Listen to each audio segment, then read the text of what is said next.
তো আপনার কি কখনো মনে হয় নাই যে এই দীর্ঘ জার্নিতে যেহেতু বাংলাদেশে, এবং এটা খুবই একটা বিতর্কিত, এখন আপনাদের যারা সহযোগীরা তারাও মাঝে মাঝে একটা খোঁটা দিয়ে বসেন যে এই যে মানে অভিযোগের ব্যাপারটা যে আছে জামাত সম্পর্কিত, এটাকে মীমাংসা করে ফেলা যেতে পারতো, বা আপনারা মানে পর্যাপ্ত সময় পেয়েছিলেন যেটাকে আসলে মীমাংসা করে? জিজ্ঞেস করে আর কে বিতর্কিত না একটু বলেন তো, কোন দলটা বিতর্কিত নয় একটু বলবেন দয়া করে? হ্যাঁ, সব দলেরই বিতর্ক আছে না? জি জি জি, সব দলেরই কিছু কিছু ভালো দিক এবং কিছু কিছু মন্দ দিক আছে। জি জি। তো সেই দলগুলো সম্পর্কে এই দাবিটা উঠে না কেন? জামাতে ইসলামের আপনি দেখেন নাই, আমিও ভালো করে দেখে নাই, এটা ট্রু।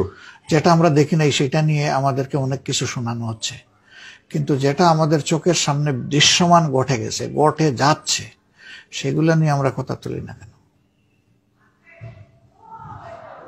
দেশ স্বাধীনতার পরে একটা স্বাধীন দেশ, সেই দেশে রক্ষী বাহিনী কেন গঠন করা হলো? কেন 10,000 মুক্তিযোদ্ধা সহ 34,000 মানুষকে বিনা বিচারে হত্যা করা হলো স্বাধীন দেশে? পাকিস্তান আর্মিরা অনেক অপকর্ম করলো, সেই একই ধরনের অপকর্ম কেন বাংলাদেশে হলো স্বাধীন দেশে?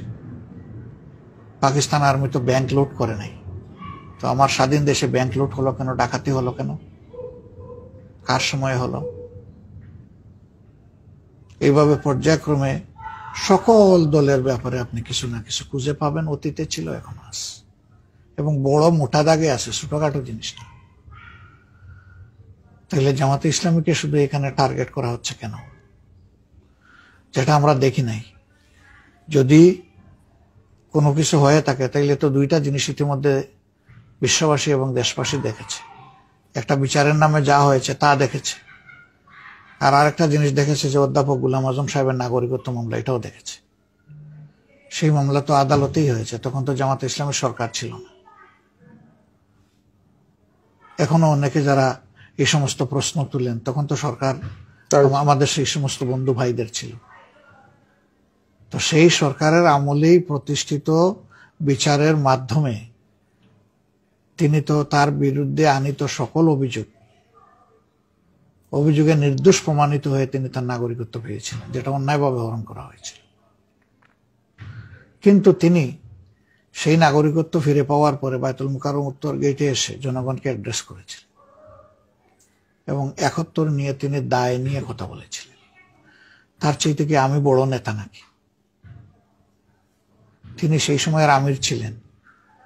তিনি বললে যদি এটার মীমাংসা না হয়ে থাকে, তাহলে শফিকুর রহমান বললে মীমাংসা কেমনে হবে আমাকে একটু বলেন? What is the way? তাহলে বিষয় এটা নয় তুই আমার পানি গুলা করেছিস, না তো আমি তো ওই ঘাটে জীবনেই যাই নাই, তাইলে তোর মা গুলা করেছে, অতএব শাস্তি তোকে পেতে হবে। যুক্তিতে যখন টিকলো না, তখন একটা কিছু দাঁড় করাতে হবে। যারা আমাদেরকে এই সমস্ত সমালোচনা করেন, তারা কি আমাদের সাথে রাজনীতি করেন নাই? এক প্লেটে খাওয়া দাওয়া করেন নাই? এক টেবিলে বসেন নাই? এবং কারো কারো সাথে আমরা কি সরকারে কাউকে নিঃশর্ত সমর্থন দিয়ে আমরা কি সহযোগিতা করি নাই সরকার গঠনে? তো তখন বলতেন যে তোমরা যুদ্ধ অপরাধী, তোমরা 71-এর এই সেই, তোমাদের বুটের তোমাদের সমর্থনের আমাদের দরকার নাই, আমরা কোনো নাপাক সমর্থন নিব না। সেটা কি কেউ করেছেন? করেন নাই। 96 সালে 94 থেকে 96 কেয়ারটেকারের আন্দোলন হলো, তাহলে বলা দরকার ছিল যে জামাত এই আন্দোলনের মূল আর্কিটেক্ট। কেয়ারটেকার ফর্মুলা তো গোলাম আজম সাহেব দিয়েছিলেন, আর তো কেউ দেয়নি। তো একজন যুদ্ধ অপরাধীর এই ফর্মুলা আমরা মানি না, আমরা অন্য কিছু পারলে করবো, না হইলে গালে হাত দিয়ে বসে থাকবো। তো সেটা তো হয়নি। একসাথে আন্দোলন করেছেন, এক টেবিলে বসেছেন, তো তখন মনে হয়নি যে এটা যুদ্ধ অপরাধী দল আর এরা যুদ্ধ অপরাধী? যেহেতু প্রসঙ্গটা এলোই, এগুলা সব যদি আপনি বাস্তবে চিন্তা করেন, সেটা আমি বলবো যে যে যেভাবে পারেন রাজনৈতিক দাবার গুটিটাকে নিজের পক্ষে টানার চেষ্টা করেছে। প্রিয় দর্শক, এতক্ষণ আপনারা শুনছিলেন জামাত ইসলামীর আমির ডক্টর শফিকুর রহমানের বক্তব্য।